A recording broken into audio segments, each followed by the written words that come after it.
Good morning friends, મારું નામ જીયા ખોજીજી છે અને વેસ્ટીજની અંદર એઝ એ ક્રાઉન ડાયરેક્ટરના લેવલ ઉપર અમે હસબન્ડ વાઈફ અત્યારે બિઝનેસને બિલ્ડ કરી રહ્યા છીએ. આજે હું આવી છું, આપણા એક ડિસ્ટ્રીબ્યુટર્સ છે જે ગોંડલથી કામ કરે છે. અમરેલીથી હું આજે ગોંડલ આવેલી છું અને એ ડિસ્ટ્રીબ્યુટરે આપણે વેસ્ટેજની અંદર જે આપણી ફૂડ સપ્લિમેન્ટ્સ આવે છે એમાં બહુ સારું રિઝલ્ટ આપ્યું છે. તો એમનો પરિચય એમના મોઢે. તમારું નામ શું છે? ઉષાબેન પાંભર. ક્યાંથી છો? ગોંડલથી. ઓકે. અને અત્યારે તમારું લેવલ કેટલું? મારું લેવલ ફાસ્ટ સ્ટાર્ટ છે. 8%ના લેવલ ઉપર. 8%ના લેવલ ઉપર છું. કેટલા ટાઈમથી વેસ્ટેજમાં કામ કરો છો? 5 મહિનાથી જોઈનિંગ કરેલું છે મેં. વેસ્ટેજની અંદર 5 મહિનાથી જોઈનિંગ કર્યું છે. તો તમે કોને સપ્લિમેન્ટ આપી હતી? કયા ગામની અંદર?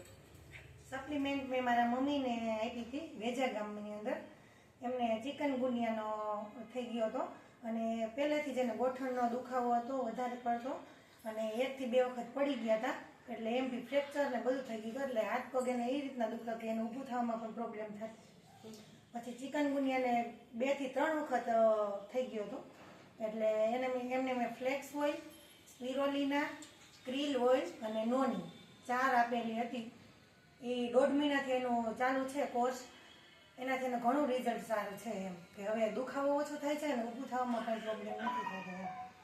એટલે અત્યારે એને રનિંગ કોર્સ ચાલુ જ છે. અત્યારે એ પીવે જ છે અને અમને સ્પિરોલિના, નોની, ફ્લેક્સ ઓઇલ અને ક્રીલ ઓઇલ 4 સપ્લિમેન્ટરી અત્યારે એને ચાલુ છે રનિંગ.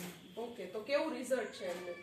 ના, સારું છે. એમને ઊભા થવામાં ને એ બધો દુખાવો જે થતો હતો અત્યારે બહુ થતો નથી અને ગોઠણમાં જે ઊભા થાય ને ત્યારે એને અવાજ આવતો ખટખટ એમ અને ઊભા ન થઈ શકતા. ઊભા થવા જાય ને તો બેસી જાય પાછા. હવે એ પ્રોબ્લેમ નથી. વાડીએ જાય છે અને કામ બી કરે છે. ફ્રેન્ડ્સ, તમે જોઈ શકો છો આટલી સપ્લિમેન્ટ લીધેલી અને એની અંદર બહુ સારું રિઝલ્ટ મળેલું છે કે અત્યારે જે એમને પ્રોબ્લેમ્સ હતો એ પ્રોબ્લેમ સાવ ક્લિયર થઈ ગયો છે અને અત્યારે એ કામ પણ કરી શકે છે અને વાડીએ પણ જઈ શકે છે. તો સપ્લિમેન્ટની અંદર આપણા બહુ સારા રિઝલ્ટ છે જે હેલ્થ અને વેલ્થ બંને આપવાનું કામ કરે છે. તો ફ્રેન્ડ, સપ્લિમેન્ટ ઉપર વિશ્વાસ રાખી અને આપણે સપ્લિમેન્ટને લઈએ અને લોકોને સાચા કરીએ. Thank you and wish you wealth.